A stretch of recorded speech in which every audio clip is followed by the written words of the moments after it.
Come on and cry me a river,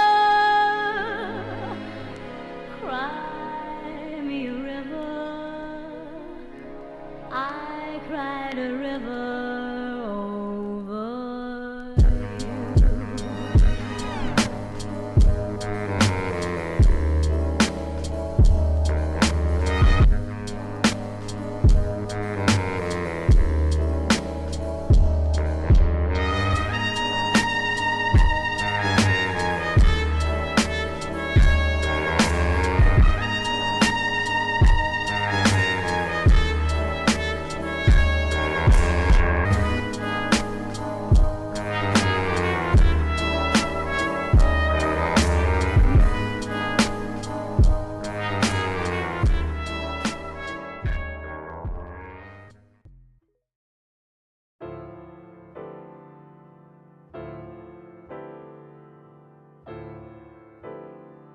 Hello and welcome.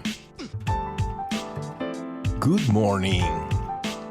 Today I have this very curious article. Let's see what it says.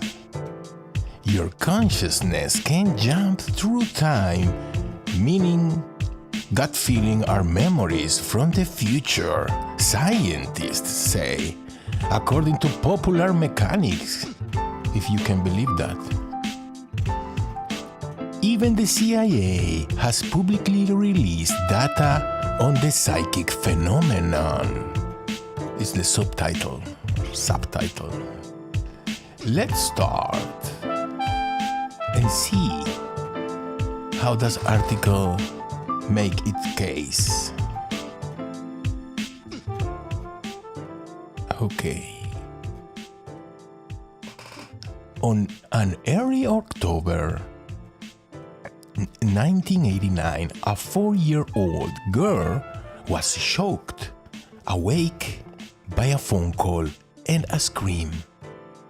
She tiptoed barefoot on the clammy vinyl tile of the hallway. I don't know what it is. What is that? He died in a car accident. Her mother's voice cracked before it shattered. The girl's shining dark eyes could only stare from the moment she threw her arms around her father before he boarded his flight for that fateful business trip. She knew she would never see him alive again. I don't get the story right, but I think we can get the general meaning of the story, that is precognition. This is just one of the myriad and often eerie accounts of precognition that have been shared with cognitive neuroscientist Julia Mossbridge, PhD. But it was her own experience with these strange psychic gut feelings that led her to study them in the first place. As far back as the age of 7, Mossbridge has had precognitive dreams. She says she and her parents were skeptical of them until she began recording the details in a dream journal. I can't remember my dreams. Never remember my dreams. So I couldn't do that. While she admits she's misremembered some of her dream visions, she's also been able to foretell events from the future that she would have had no other way of knowing. She says these memories from the future could mean the notion of time might not be as linear as we imagine. It's not hard to understand precognition, says Mossbridge, Senior Distinguished Fellow in Human Potential at the Center for the Future Mind and founder of the Mossbridge Institute. It's just hard to believe for people who haven't experienced it. We don't understand how time works. Even physicists are admitting they really don't know how it works. St. Augustine used to say, this is my quote, I'm I'm talking, not the article. San Agustin says, if you don't ask me what time is, I know what time is. If you ask me what time is, I don't know what time is. So everybody thinks that it's easy to understand time, but when we have to explain it, it's elusive definition. It's an elusive definition.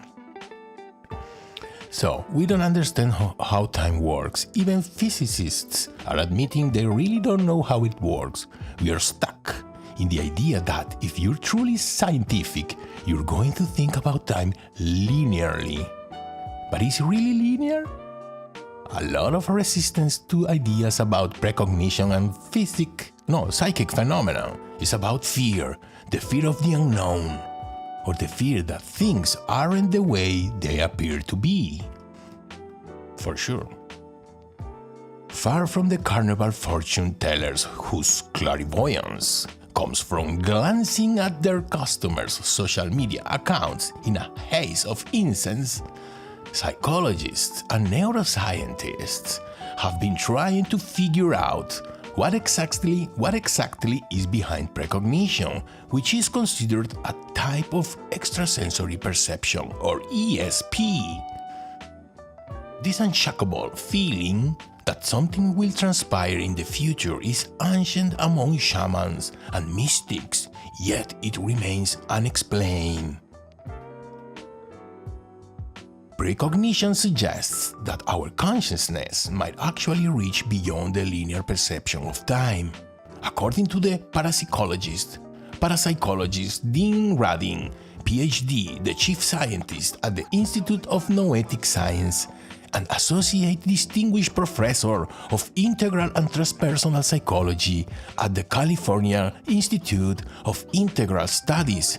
Whew, what a name! He has been probing consciousness for decades, and is the author of several books on the topic, including Entangled Minds, the award-winning Supernormal and Real Magic. I didn't know there was an award of Supernormal and Real Magic. Radin and Mossbridge are ION's colleagues who have previously collaborated. Both want to show the validity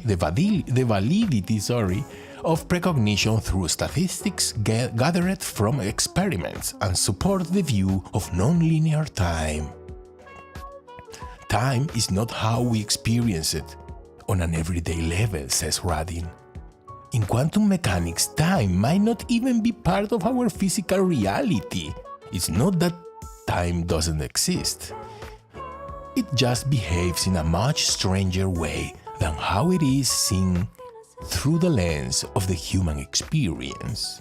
It suggests there's something probably associated with our consciousness that is different from our everyday experience of time. It's able to jump outside ordinary experience and receive information from the past or future. I really like this article. A lot of the resistance to ideas about precognition and psychic phenomena is about fear, the fear of the unknown, or the fear that things aren't the way they appear to be.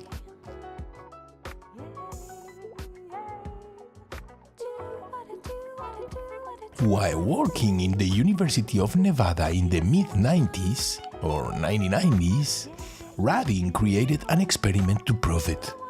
His hypothesis was that if awareness transcended time, responses to an upcoming stimulus would appear before the stimulus itself. Yes! Subjects were wired to an EEG, electroencephalogram, machine, and then told to press a button on a computer screen to be shown a random image. This image would either be positive, such as sun rays, or negative, like a car crash. The EEG would gauge brain activity within the 5 seconds between the prompt and the image. Predictions of seeing a positive image elicited little to no emotion, while a spike in the brain activity meant the subject had a feeling they were going to be shown a negative image. Wow! This experiment has since been replicated ad nauseum and echoed the original results, which were statistically significant. First time I hear this very contundent or consistent scientific experiment about precognition. Since then, this type of presentiment study has been successfully replicated about 3 dozen times. In 1995, the CIA even declassified its own precognition research after statisticians were hired to review the work and declare it statistically reliable. When statistics keep speaking to the existence of a phenomenon, that should be enough proof, Mossbridge says, but she recalls a physicist doubting her experiments results because he believed in linear time. Mossbridge's research has shown that most people are capable of some level of precognition.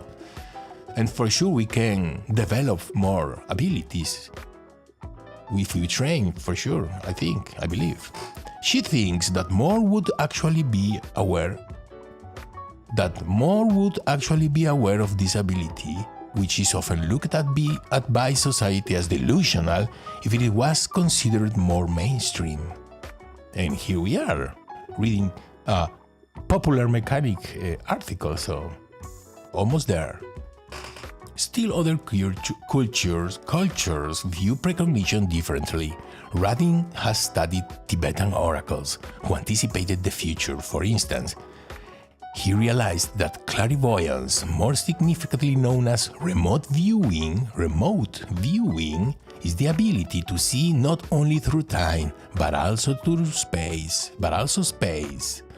Thousands of years ago, eons before there would be a news update or weather forecast, shamans who were able to perceive the future through time and space would be able to predict whether it would rain or whether their enemies were advancing from.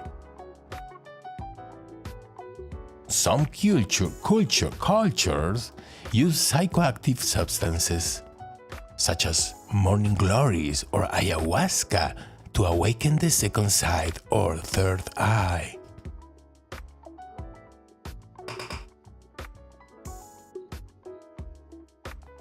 Precognition could be explained as a form of quantum entanglement, Radin says.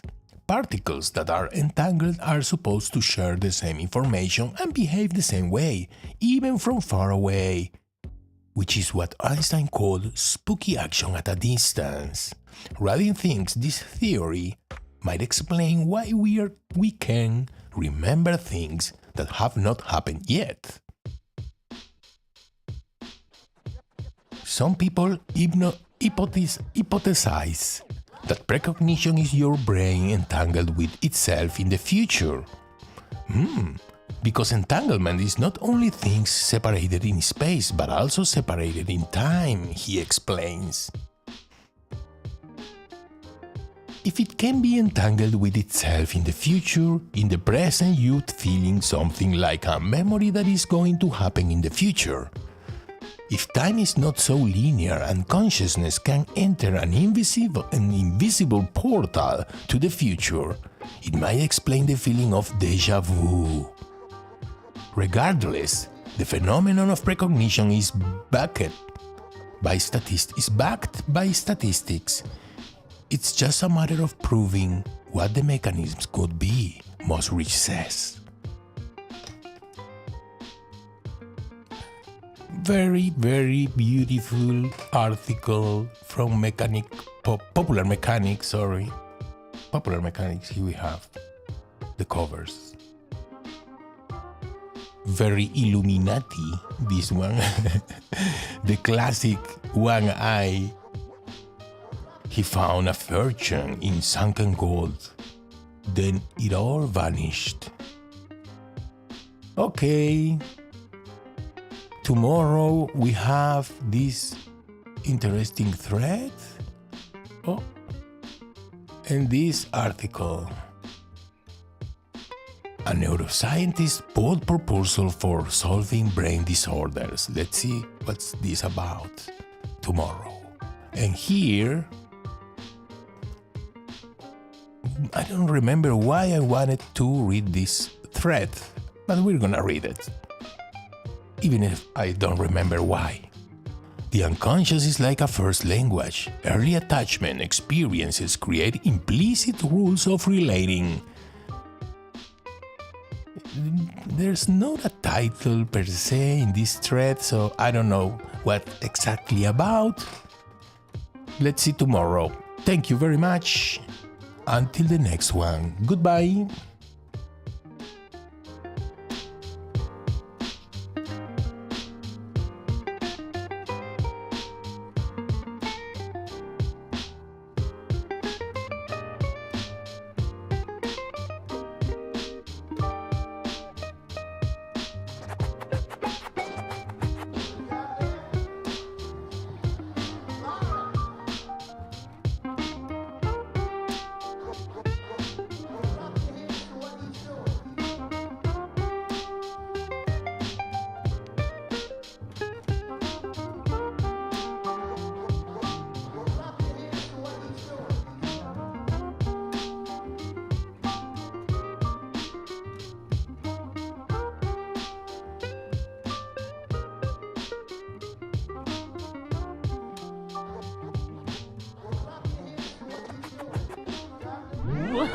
Come on and cry me a river,